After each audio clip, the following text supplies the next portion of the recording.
which that would make sense. It is on my side because when I was just on private, it was still doing it. Right. And I had you plugged in through these, so it was just coming through these, and you still were getting it, which is impossible.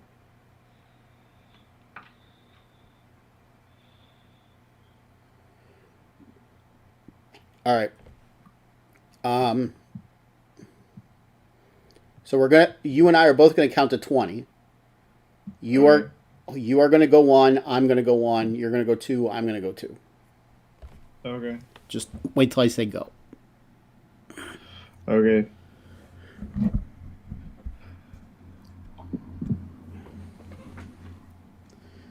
All right. Go.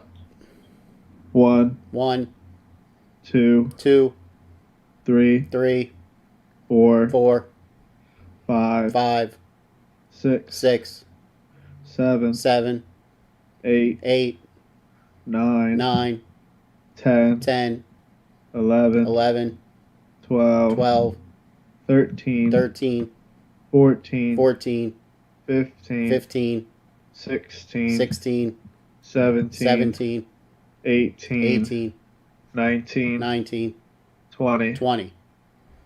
I didn't get any feedback at any time.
All right, and we are back.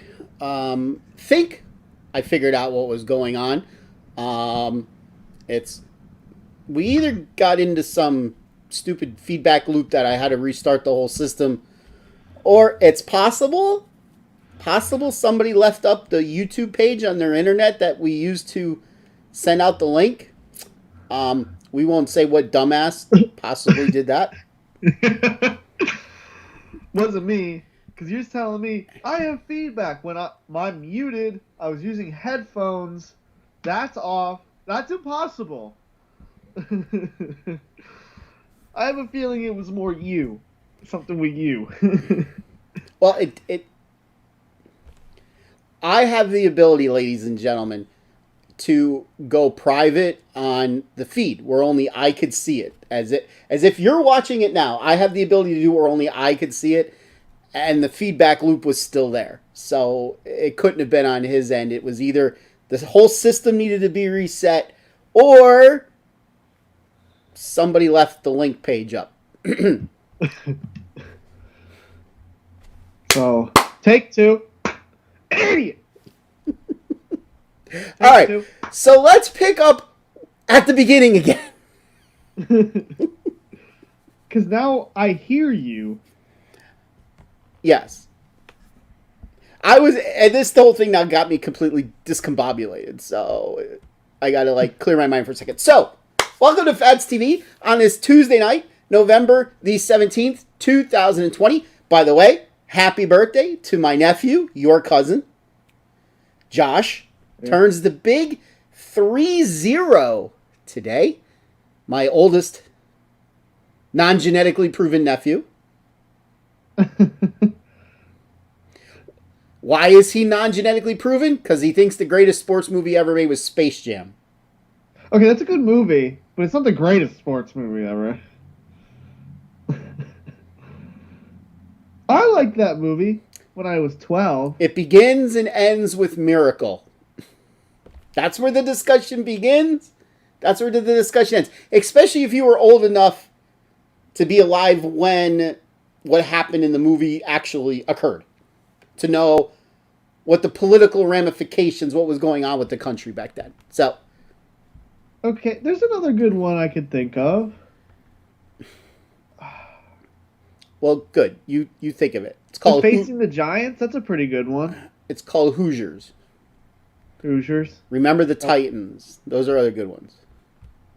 So anyway, beginning at 12:01 this Friday, our lovely state of Pennsylvania, even in the heart of the underground bunker where the non-genetically proven son is,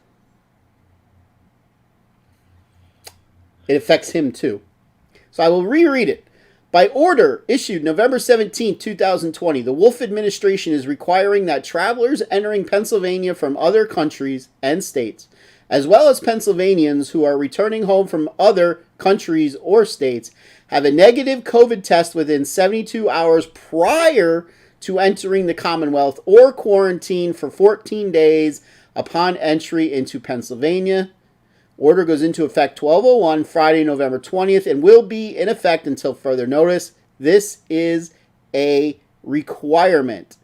The order is an enforceable disease control measure authorized by the Disease Prevention and Control Law. So there you have it. So if you're traveling, if you don't want to be quarantined when you either enter Pennsylvania or come back to Pennsylvania, you must have a negative COVID test within 72 hours of coming back, or you will be quarantined for 14 days. How are they going to enforce the quarantine? Who knows? No idea. So, Philadelphia County is basically shut down. I did read earlier today that Montgomery County, which is the county directly to my southeast, is also considering a full shutdown as well. I guess it's good that I'm in a county with very little population. And there's going to be a lot less population come the end of this week. About to say, a lot of people are going to be leaving, so half the county population might be leaving. So this county may not ever shut down again. May not. Not that there's anything to do anyways, to be Winter honest. in State College. Cold, and you could get a lot of snow. Or you can get none. Well, you got some today, so. Ooh, we got some flurries. But it's interesting that these restrictions are coming right before Thanksgiving. I like the Thanksgiving rules. I thought those were funny. Well, let's talk about the Thanksgiving rules. And message board is live and operational. Please feel free to chime in.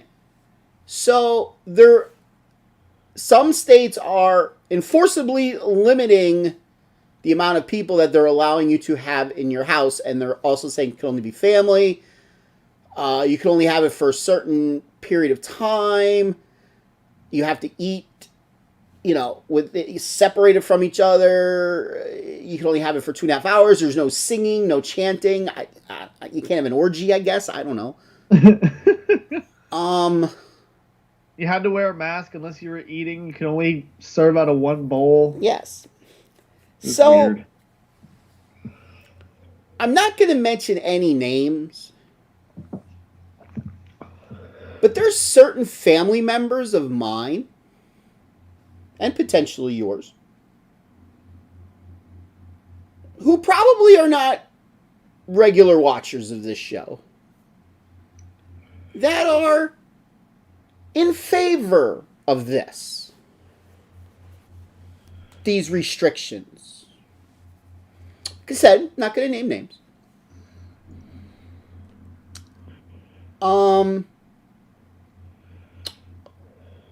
So they don't think that family members should be getting together for Thanksgiving. It's fine. They are entitled to their own opinion. Although their fears shouldn't limit my liberties. They shouldn't limit your liberties either.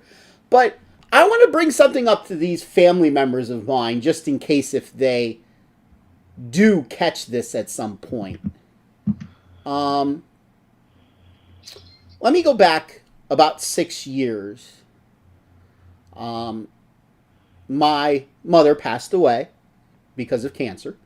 In fact, my father passed away several years prior to that because of cancer. But let's just say my mother was still alive and she just got her cancer diagnosis. And, it wasn't a good diagnosis to begin with. So, you hoped for the best, but kind of knew, she had X amount of time left, especially after I went through it with my dad. So if knowing she just had a couple months to live, would you deny me the right to spend the last Thanksgiving that I'll have with my mother with her? Or would you deny her the right, is the more important way to say it, to spend Thanksgiving with family and friends? I'm going to tell you right now, if I was dying of a terminal disease, I want to spend every moment that I can with my family and friends. I wouldn't give a rat's ass if I caught COVID and died 2 months sooner than I'm going to die. True. What does it matter at that point? You're right. I mean, again, people in this country, you are giving away your liberties for everything anymore. What do you think Ronald Reagan would say right now? And that's just 40 years ago when he won the presidency. What do you think the founders would say? We are giving up so much of our liberties. My liberties do not end where your fear begins. Use common sense. Now, I've been listening to a lot of sheriffs in these states that have these mandatory rules. Haven't heard one yet that said I'm enforcing it. Most of them say, I don't even think it's constitutional. They're right. It's not. Very good. They're right. It's not constitutional. It's not constitutional at all. If you decide to spend Thanksgiving away from your family, fine. It's your right. It's your right to do that. But don't tell me it's not my right to spend Thanksgiving with my family. Think, people. Stop giving away your liberties before you have none left to give away. And we should talk about that a little lot later on in the show. Maybe we will. So like I said, I know I have family members that believe this way. Not the ones that regularly watch this show, mind you. Not that I know if they're watching the show tonight because of birthday. By the way, did you see the post with what his birthday cupcake was? I like that. Come on. Was that like mashed potatoes and a chicken finger or something? Yeah, it was like a corn cake with mashed potatoes on it and a chicken finger. What? That's better than icing. I thought that's what it was. Yeah, that's exactly what it was. I'm like, you know what? That's a better cupcake than like a sugary one. It's a sodium cupcake. It is a sodium cupcake. So, all right. So what I was saying about the election before I decided to take the stream off, let me pull back up the map. So we're going to go bye-bye. Bye-bye. So here's the map. I want to actually go over 3 things on the map. So to reiterate what I was saying earlier, Wayne County is refusing to certify their election. They said that the number of votes do not match the number of people who signed. In Pennsylvania, you sign the book. So let's just assume it's the same in Michigan. You got to sign a book. So the number of votes cast were not the same as the number of signees. Now, they didn't say which one is more. At least I've read 2 articles on it so far. And they didn't say which one had more. I'm going to guess that they have more votes than signees. Now, I'm sure this doesn't include mail-ins. This is day of voting. So I'm going to assume there's more votes than they have signees, which that's a problem. If it's the other way around, and you're off by like 5, maybe you could kind of understand it. Maybe. I could understand it a little more. But to have more votes than you have signees, that's a major problem. That's a huge problem. So either people are voting that didn't sign in, or people are voting more than once. Again, don't know how many people we're talking about. In the county itself, there's, 850,000 votes. My guess is we're not just talking about 5, 6, 7, or 12 here. Talking 50,000, 100,000. Who knows? I'll scroll through Twitter in a minute and see if I could see an update. Speaking of Twitter, did you see Twitter Jack and Mark Zuckerberg was back on Capitol Hill today trying to defend themselves? No. So let's go to the state of Georgia. That is not blue.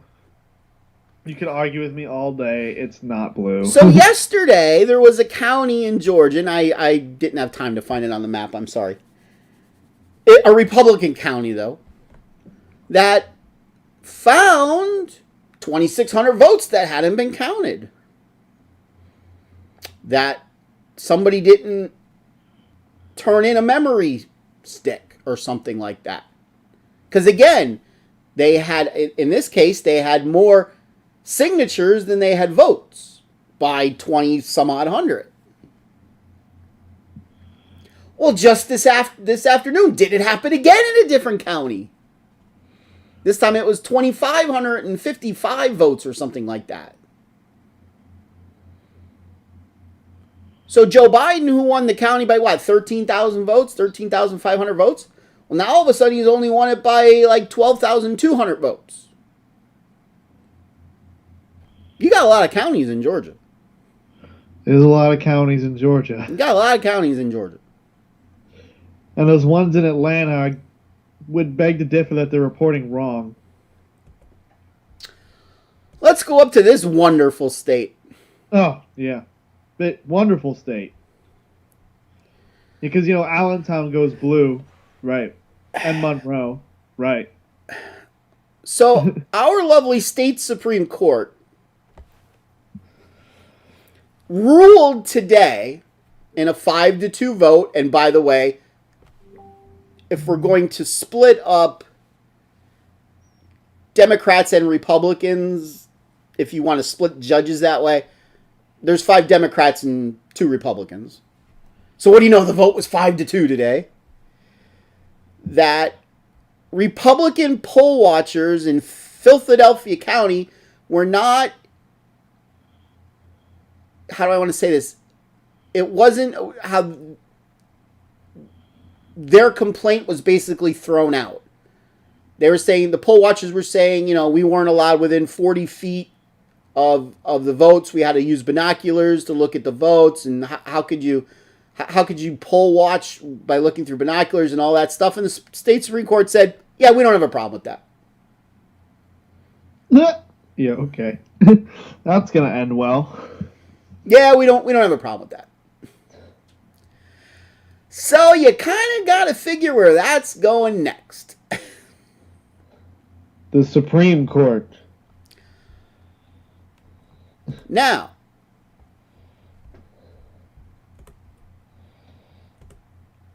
Judge Alito on the Supreme Court came out last week, and I talked about this in the show briefly, that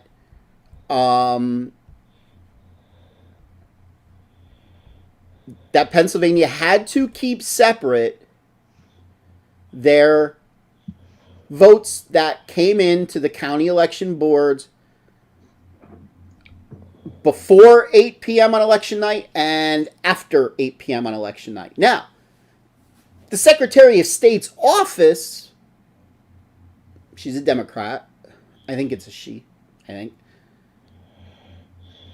She had said that she had already sent that mandate out to the counties, that they had to do that. So, Supreme Court Justice Alito was basically just reinforcing that. Well, wouldn't you know, a bunch of counties didn't do that after all. Let me guess which ones. Philly is one of them. Well, I definitely know Allegheny County was one of them. That's the other one. So, Judge Alito's a little pissed. I'm sure Judge Alito's a little pissed. Yes. Alito's a little pissed.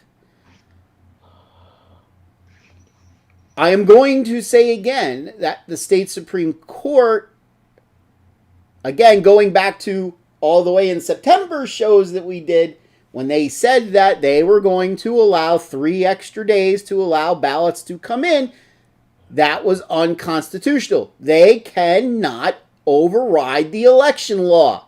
The election law is very clear. I read it to you if you were watching the show that night. If you are friends with me on my Facebook page, I copied and pasted the entire word for word of the law that said the vote is only valid if it arrives to the county election board by 8 o'clock on election night for mail-in voting and absentee voting, with one exception, and that was overseas military ballots, which every state has that exception. So that's going up to the Supreme Court. It's going to have to.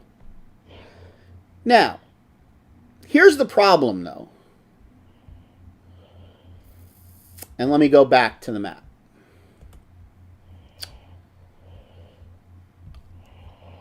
So let's just say they do get Pennsylvania overturned. And let's just say they get Georgia overturned. That's 36 electoral votes. He doesn't win. That gets Trump to 268. 268. Subtract 36 electoral votes for Joe Biden. That gets him to 270. That's still a Biden victory. So they need to find something else somewhere. Now, Nebraska. let me get to that. There's allegations of voting improprieties in Nevada. Arizona is still swirling around. We know what the hell is going on in Michigan. Wisconsin is in a recount. And let's talk about the great state of Nebraska. I've talked about it on the show, but I will reiterate. Nebraska is one of two states that awards their... Let me go back to me here. Nebraska is one of two states that awards their electoral votes proportionately. Not by percentage of the vote, but by the winner of the state gets 2 electoral votes, and then the winner of each congressional district gets the other 3 votes. So, the winner of the first congressional district was Donald Trump.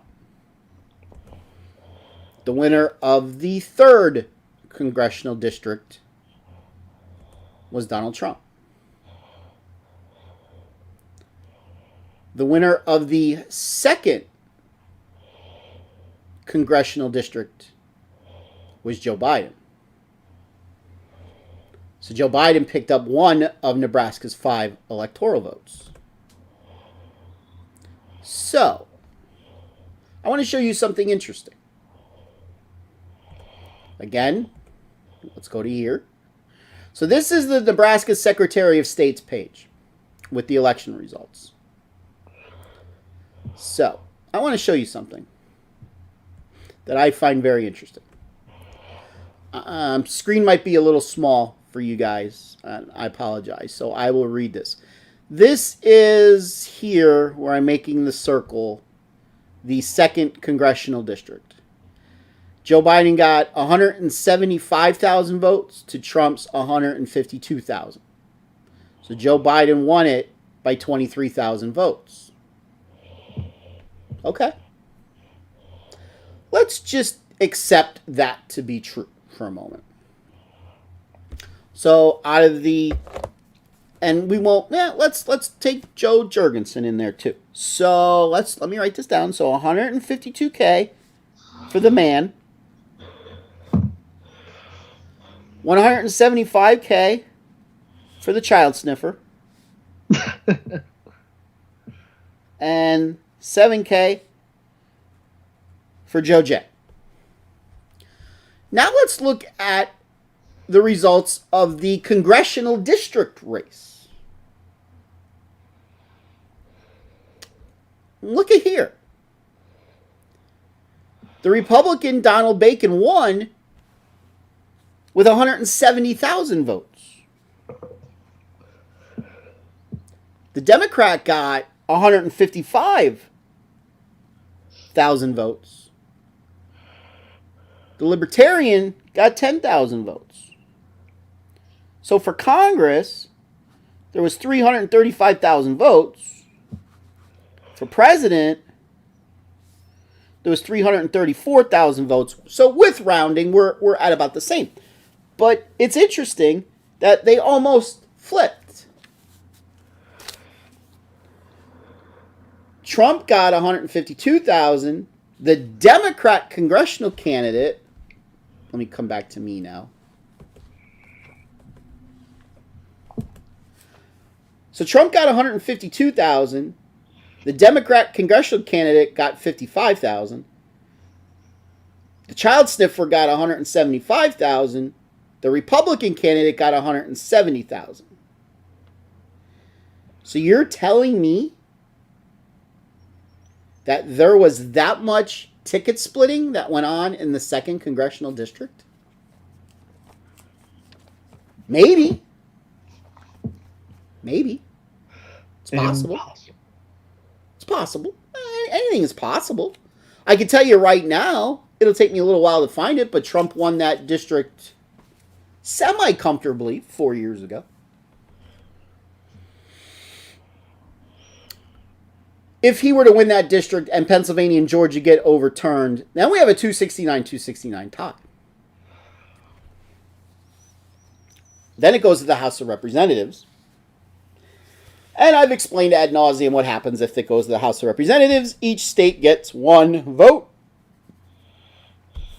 Assuming all the Republican this is beyond the new Congress, votes for Trump and all the Democrats vote for Biden, there is 27 states that have more Republican representatives than Democrats, and there's 21 states that have more Democrat representatives than Republicans, and 2 states that are tied. Of course, Pennsylvania is one of them. Of course. So, I mean, honestly, for me, I mean, from an electoral basis, I don't think it looks good for the president. I'm sorry to say, because of that. I mean, if the Wisconsin recount finds something, awesome. If what's going on in Arizona with the irregularities in Maricopa County, if it finds something, great. I could see Georgia and Pennsylvania potentially getting overturned. Wisconsin, if it gets overturned, it's going to be on a recount. It's interesting. You haven't heard anything about Wisconsin since election night. You haven't. Now, the courts could step in. Actually, the legislatures of each state could step in and say, we're going to certify whoever we want to as the winners. Technically, they can do that. They can say, there's so much fraud that we're going to certify whoever we want to certify. They can do that. Mr. Oberst, what do you mean by Luzerne? I mean, obviously Luzerne County, but I don't know what you're trying to tell me here. So, again, open to comments if anybody would like to comment. So, there's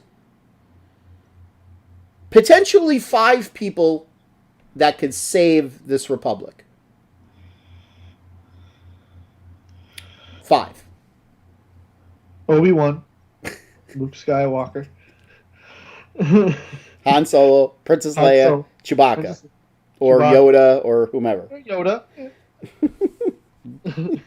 Right. How'd you know that's where I was going? That's right. How'd you know? So there's 5 people that could potentially save this country. They have the last names of Thomas, Alito, Gorsuch, Kavanaugh, and Barrett. They have the potential to save this country. We'll see what happens. We'll see if any case gets there. The Pennsylvania case has to get there. I can't see it not getting there. But I'm going to tell you this.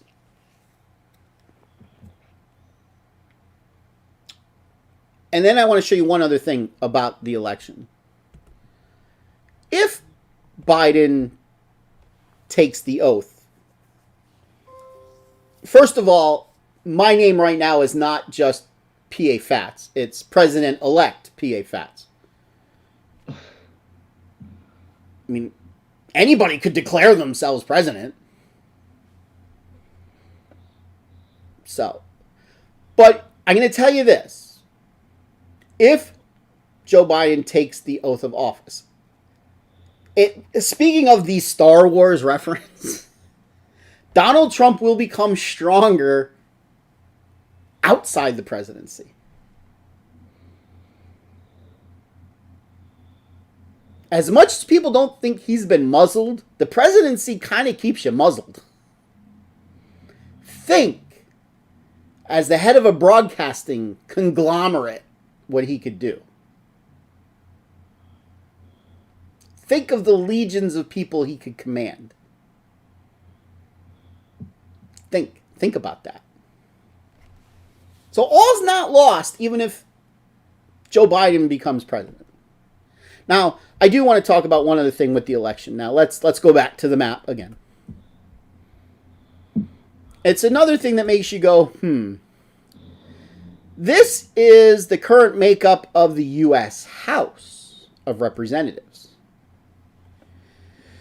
You need 218 to keep majority in the House. There's 435 seats in the House of Representatives, voting seats.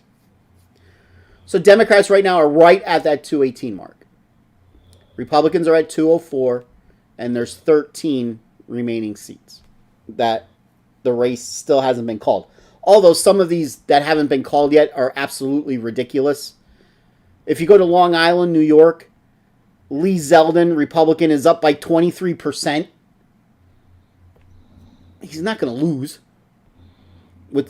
Somehow there's only 77% of the vote in, but he's up by 66,000 votes. That's basically mathematically impossible, even if, we all know how the Democratic Party finds votes in the middle of the night. But he's up by 23, and that race hasn't been called yet. There was two more here. Claudia Tenney up by 9 with 83% of the vote in. That hasn't been called yet. And John Katko, he's up by 19 with 90% of the vote in. That race hasn't been called yet. Come on. So, I'm not a fan of the New York Times, but they do put together this handy little sheet here of what races are still open. So, the races that Republicans were expected to win easily, there's actually still a race left open, and that's because it's going to a runoff.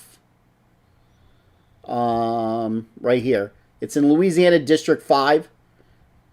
So that means that no candidate got the 50% plus one needed to win. But the two runoff candidates are both Republicans, so that seat's going to stay Republican. This is New York 1, the Long Island, where the Republicans up by 23. So let's look at the races that the Democrats were supposed to win that they lost. California 48, California 39, Florida 26, Florida 27. So that's 4 seats so far. South Carolina 1, Texas 23, Texas 24. So Republicans flipped 7 seats that they weren't supposed to win, and there's still 2 seats open, not called yet. The Democrat is leading in both of them. New Jersey 7, they're up by 1.1%, and New York 19, they're up by 5%. There actually is a race where the Democrats were expected to win easily. I believe there's one down towards the bottom here. Yes, actually there's 2. In New York 3, Democrats only up by 4% with 80% of the vote in. And New York 18, same thing. Democrats up 4% with 79% of the vote in. My guess is that the Democrats will hold them. And of the pure toss-ups, there's 1, 2, 3, 4, 5, 6, 7 of them. Presently, the Republican is up in all 7 of them. Now, one of them, they're up by 0.01%. That's Iowa 2nd District. They're literally up by 80-some votes. But the rest of them, California 25 up by 0.13%. California 21 up by 1.3%. And then the rest, they're fairly comfortably up by 9 or double digits. So if the Republicans do happen to win the rest of the states that they're up by, they would end up with 213 congressmen in the House, and the Democrats would end up with 222. Not a very strong majority for the Democrats. So Nancy's going to have some trouble keeping her speakership. She's going to have to do a lot of deal making, let's say. Because you know the AOC wing of the Progressive Party, they don't like her. They don't like Nancy, and Nancy doesn't like them. So you got to think that they're going to submit their own candidate to be the speaker. So there could be a war brewing on the Democratic side in the House of Representatives. The Republican, they already have their leadership selected. Kevin McCarthy, once again, is the leader of the Republicans in the House. So he'll get maybe he'll lose 1 or 2 votes on the Republican side if someone else like submits a name. Someone writes in PA. Interestingly enough, to be Speaker of the House, this is true. You can look it up. To be Speaker of the House, you do not have to belong in the House of Representatives. You could be a common, ordinary citizen and be elected Speaker of the House. Should I lobby all 435 congressmen to vote PA Phatts for Speaker of the House? 220 votes from the Congress, and you think you convince 220 people to write in your name? Well, I got to convince 219. There you go. Half plus 1. That'd be really funny. That'd be really funny just to see an ordinary person Speaker of the House that's not even in the House. Yes. That's a little known fact that most people don't know. You do not have to be a member of the House of Representatives to be Speaker of the House. I feel like that's never going to happen, though. But wouldn't it be interesting if it was me? Why do you want to be Speaker of the House? Which would put me third in the line for presidency. As an ordinary citizen who just lobbied. Which would eventually put me, for at least a little bit, second in line for the presidency once Biden gets... Right. So until Kamala... You get a secret assassination of Kamala so you could be president. Wouldn't that be interesting? I somehow, as an ordinary citizen, get elected Speaker of the House. Something happens to Biden and Kamala, and all of a sudden I'm president. You would get assassinated.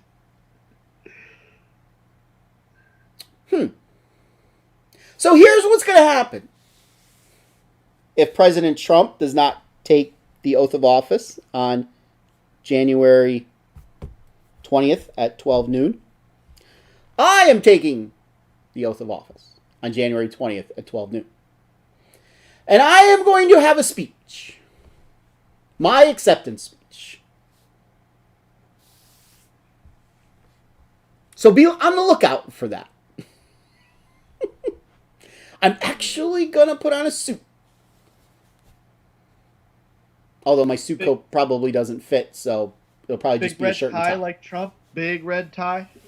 I gotta see if I have a big red tie. I probably do. It's an 80s red tie, so it'll be like knit. I think I do have a knit red tie. You gotta get a red tie that goes down to like your knees. Big red tie. It's a pretty big tie. I have to get a lectern, and the non-genetically proven son and I are going to have a lot of fun with this. Do you have a Bible? I could go to a hotel and borrow a Gideon Bible. Gotta put your hand on the Bible, gotta take the oath. I do. I went to a Catholic school. I hope I have a Bible. In fact, I know there's a Bible in this house. It was my grandfather's or great-grandfather's. I do have a Bible. So be on the lookout for potentially a acceptance speech by PA Phatts on January 20th, which of course we will play the next night on Phatts TV. Already trying to figure out what to say. The non-genetically proven son and I. But I want to wrap up the show tonight talking about something on the serious side. I'm glad I was able to get this all working again because I really wanted to talk about this, and I'm hoping to get some audience participation in this. So, and I did ask the non-genetically proven son for his thoughts on this, and before the show, he's telling me I don't know my thoughts. I really don't. Not surprised. Not surprised in the least bit. So, to me, there's only two outcomes for this country of ours. This wonderful constitutional republic that we have. And unfortunately, both of them involve death. As much as I hate to say that. But it's going to be what is the cause of this death. So let's just say for a moment the election does get overturned. Trump takes the oath of office. We all know what's going to happen. It doesn't take a rocket scientist to figure out a lot of shit's going to burn in this country. Every pimple-faced 18 to 22-year-old is going to put their black on, and there's going to be rioting galore in all the big cities. You're going to see a lot more people carrying washing machines down the street that they robbed from their, Best Buy. Big screen TVs and all that kind of stuff.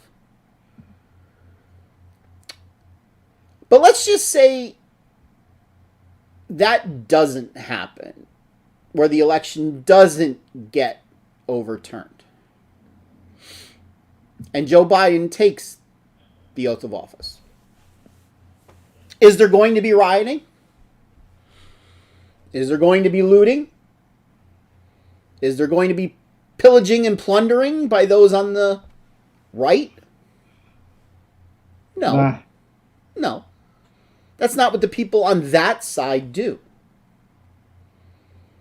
But the people on that side are now awoken. It is amazing how many messages that I actually get from people that are awoken. And it's a shame I can't get all these people to watch the damn show. It would be nice if they would. That say to me, I can't believe that there's like this much corruption. And it's like, it's always been there is what I tell them. You're just now paying attention. So, no. If Biden takes the oath of office, there won't be rioting. There won't be looting. At least by people on the right. Will there be rioting and looting by people on the left still? Yes. There's going to be. That's not going to stop. But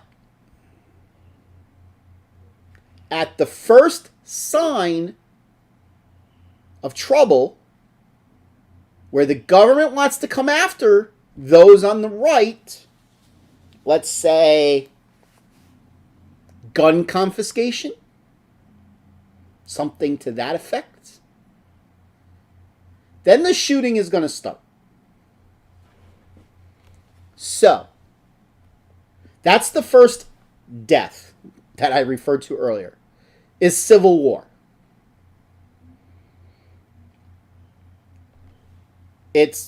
So what is civil war? It's man against man, brother against brother, family against family. It's the common man versus the common man, where the elites watch, laugh, and profit off of us killing each other.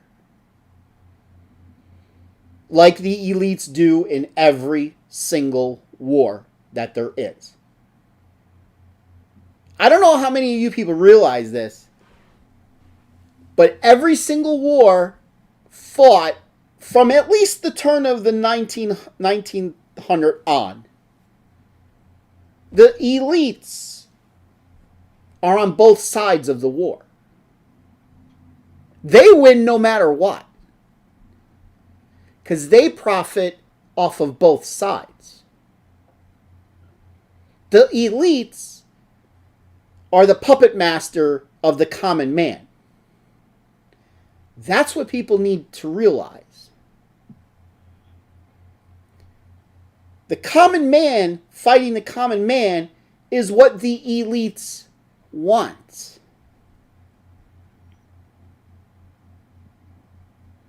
The common man versus the common man is what China wants. The common man versus the common man is what Russia wants. Why? Because it weakens us. This country is the strongest country ever in the history of planet Earth. But when we fight amongst ourselves, it weakens us. And the plan of the elites is one world government, global domination. Everybody is the same. Doesn't matter if you live in the United States. It doesn't matter if you live in Lithuania. It doesn't matter if you live in somewhere in Africa. Chad. You're all the same. Why do you think that the elites want open borders in this country? They want a weakened United States. The quickest way to weaken the United States is to do what they've been doing now for 5 decades. 6 decades. To turn the common man on the common man, to radicalize the stupid, and by the stupid I mean kids, because they don't know any better. Sorry to call kids stupid, but you know, they don't have the world experience. So let's just say the naivety, the naiveness of youth.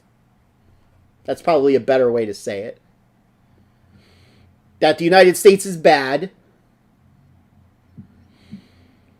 They've taught the youth to hate the United States. They've taught the youth to hate capitalism. They've taught the youth to like socialism. They've taught the youth to love communism. So the youth believe it because that's all they know. They've taught boys that they can be girls. They've taught girls that they can be boys. They're pro-abortion. Why are they pro-abortion? Population control. It doesn't matter whether you're pro-abortion or whether you're anti-abortion. Abortion is there for one reason. It has nothing to do with a woman's right to choose. I hate to tell you that, ladies. I hate to tell you that. It doesn't matter if I think you have the right to choose or not. That's not this argument. Abortion is there for one reason. Population control. Especially of the minorities. I hate to tell you that, but it's true. As much as I don't want it to be true, it's true. How many abortions are there every year in the United States of America? Millions. Millions. Most of them by minorities. The vast majority of them by minorities. It's amazing. Look up the statistics sometime. Abortion is for population control. So, if we keep fighting amongst ourselves, yes, there's going to be a civil war. We know what side it will win. Unless if other world governments start helping the other side. Which is certainly a possibility. Don't put it past Russia and China to help the left if there's a civil war. If it's a straight up fight, American versus American, the right will win that within 3 months. We got the guns. Me and the non-genetically proven son just had this conversation right before we came on air tonight. If the military would fire on its citizens. It's never happened in wartime. One-offs, yeah. You can't say the Civil War, the South seceded. They weren't part of us anymore. So will the military fire on their own people? Some would. Some would. If they were ordered to, some will obey those orders. But I bet the vast majority of them won't. Just my opinion. Again, comment board is open if you want to say something here. So yes, that's the first wave of death. Civil War. But what's the second? Am I boring you? No, I'm relaxed, actually. The second is so much better in regards to death. What would happen if the common man came together?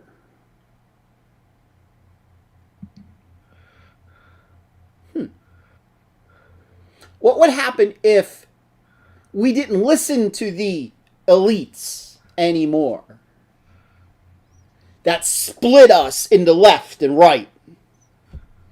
What happens if we didn't listen to their message anymore? Stop listening to their media, their propaganda arm. And we let common men lead the common man.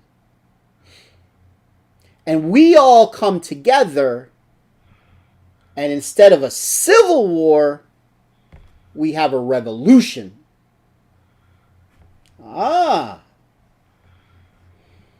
Then, very few of the common man die, but a lot of the elites die. Think about it. How many common men and women, the common man, when I say common man, I don't just mean man, I mean women, is there in the United States? 300 and some odd million. So let's take children out of there. Let's take the elderly out of there. So what? 220 million? How many elites are there between federal government, state government, rich people, those that are in charge of the corporation, the big corporations? What? 2 million at the most? At the absolute most? Now, when I say federal government, I don't mean the poor schmuck that works as an accounting clerk in the office of the GAO. They're not a government elite. I'm talking about the decision makers. It's got to be less than 2 million. Probably far less. So let's say 1 million. 100 and some million against 1 million. Bet that war would be quick. Half an hour? If you were to get 3 million of that 180 million to come together and storm Washington, D.C., what do you think would happen? Unfortunately, some of the common men will die. Unfortunately, of course. But they would be patriots. Would you be willing to be a patriot? I would. I would lay down my life for this country. Sure. In that fight, that's a just fight. Would I lay down my life trying to rid a madman who took over Libya named Gaddafi? No, that I wouldn't do. He was no threat to the United States, for those of you that were alive when he was taken out. When he was running around Libya, he was no threat to the United States, none at all. But we took him out. Would I lay down my life for that? No. But would I lay down my life in a second American Revolution to restore to the common man the rightful power that we get? Hell yeah, I would. If it gave a better life to my non-genetically proven son and whatever grandchildren I someday may have, yeah, I would. I would be fighting probably right along with you. Well, thank you. Then I might not have any grandchildren. Well. So yes, I would lay down my life for that. And I'm sure most of you people that watch my show would too. Because that's a worthy cause. But just think.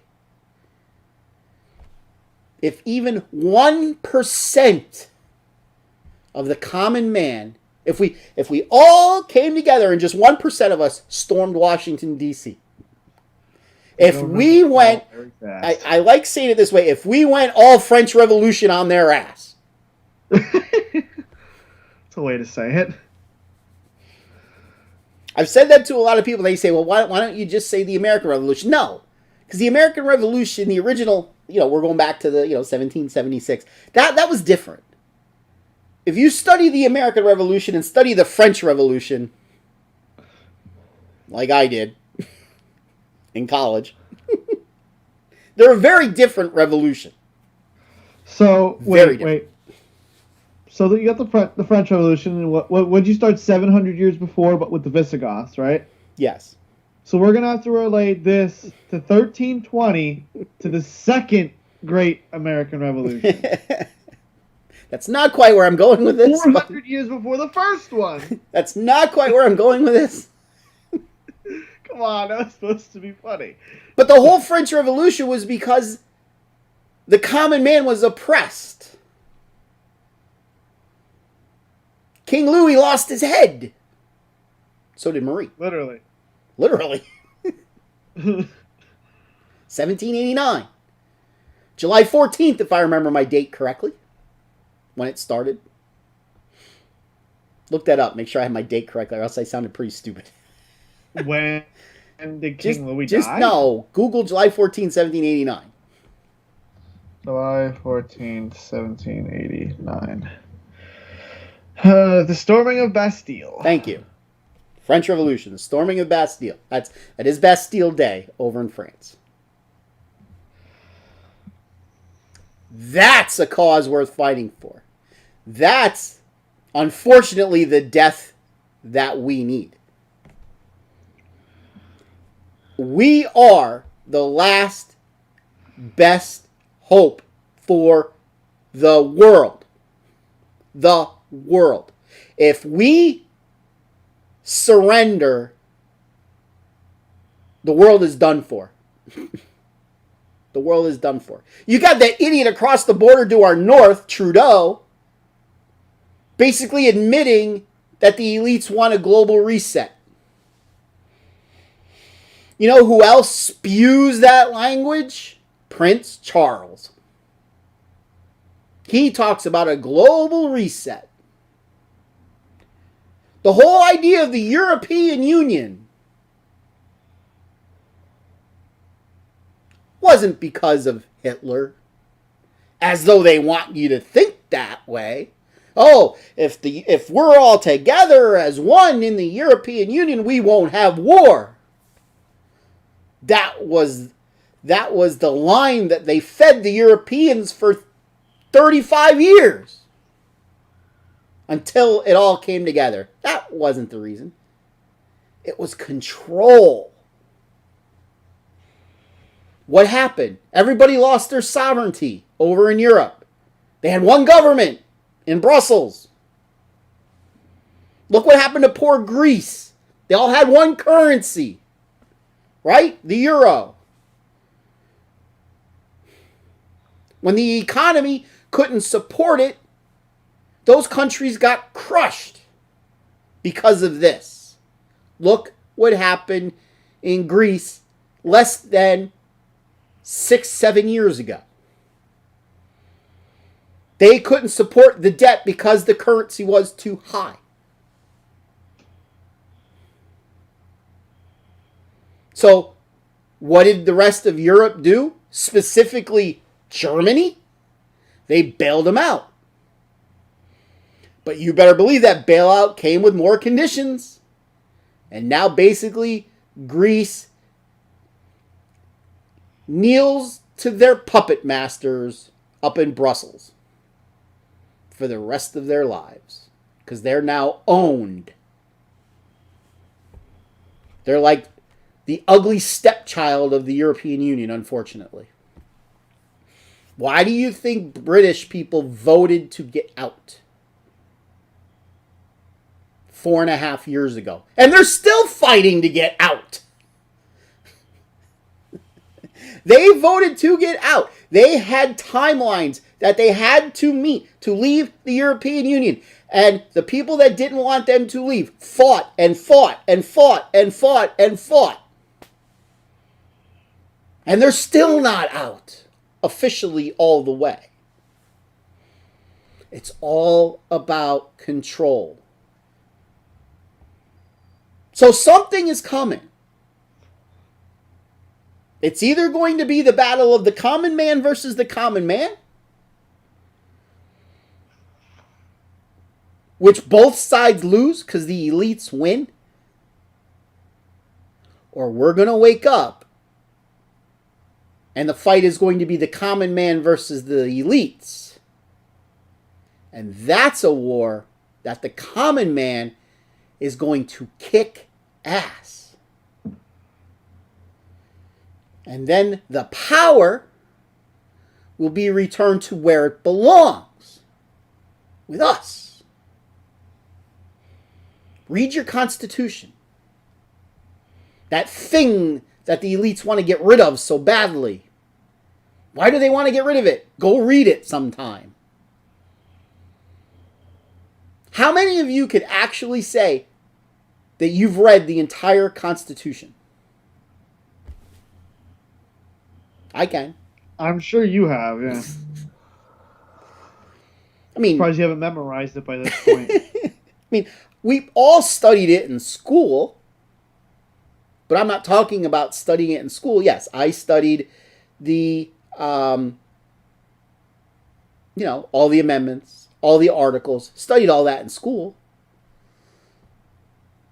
But who actually has read it in their adulthood and understood it?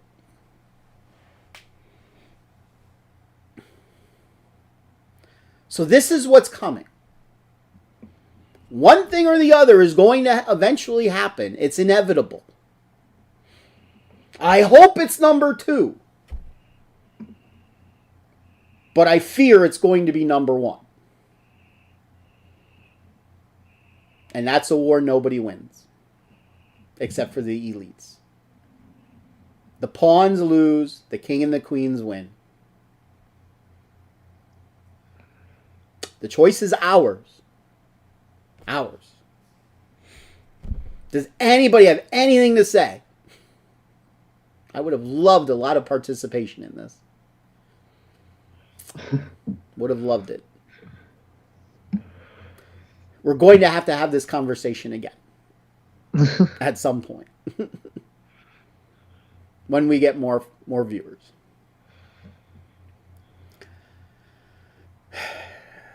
So, that wraps up our show for tonight. Unless if you have something you would like to say. No. Just learning. So, next week, with it being Thanksgiving week, we are only going to do one show next week.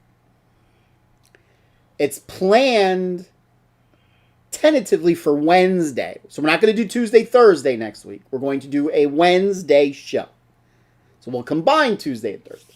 We'll have the Phatts Fantastic 5 on Wednesday, especially because there's a bunch of football games on Thursday, too. We don't need to talk about the Phatts Fantastic 5 from last week. But we will on Thursday. Now, as serious as we were tonight, Thursday is going to be the exact opposite. We have something to celebrate Thursday. Woo! Woo. What are we celebrating? I'm not telling you. You got to tune in to find out.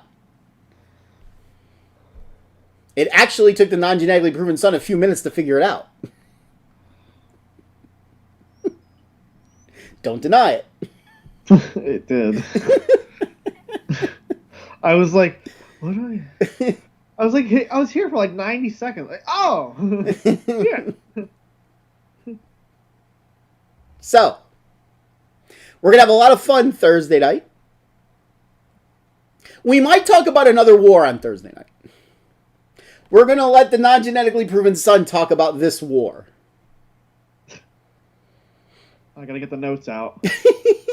Just go watch the video again. Believe it or not, I posted this on my Facebook page last night. Back in 1932, there was a war over in Australia.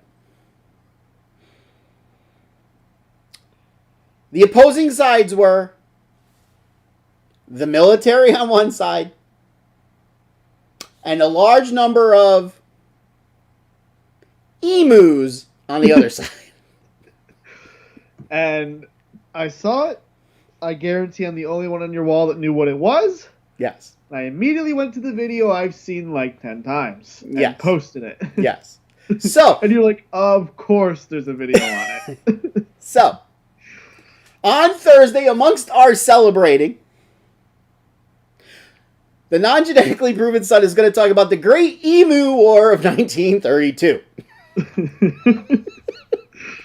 We're finally going to get him to talk for at least 3 minutes. 3 minutes of uninterrupted talk by the non-genetically proven son. Uninterrupted? Wow, pay-per-view. The Great Emu War of 1932 will be one of the subjects we talk about on Thursday. We will have this week's Phatts Fantastic Five. Penn State is actually an underdog this week. Shocker.